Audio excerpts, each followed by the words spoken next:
Pour comprendre les puissances de traitement des données et les enjeux énergétiques, il faut poser des ordres de grandeur sur le volume des informations. Jusque-là, nous avons parlé d'octets. Il en faut un pour coder un caractère. Essayons d'y associer des objets numériques courants. Le poids d'une petite image de 100 pixels sur 100 pixels en couleur avoisinera les 29 kilooctets.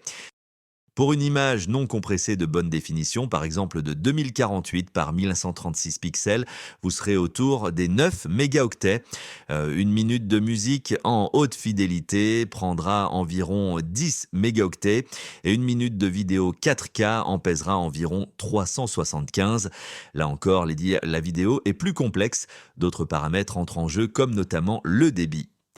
Selon les estimations qui sont certes à la grosse louche, le volume de données numériques créées ou répliquées à l'échelle mondiale a été multiplié par plus de 30 au cours de la dernière décennie, passant de 2 zétaoctets en 2010 à 64 zétaoctets en 2015.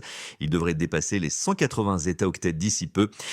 Mais ces multiples sont difficiles à appréhender. Imaginons que nous remplacions les octets par des secondes pour que vous puissiez mieux visualiser les grandeurs.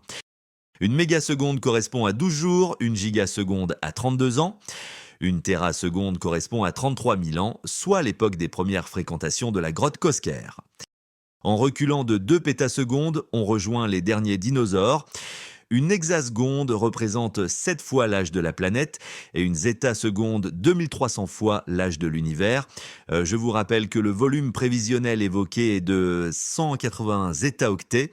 C'est simplement vertigineux, 2 puissance 70 bits.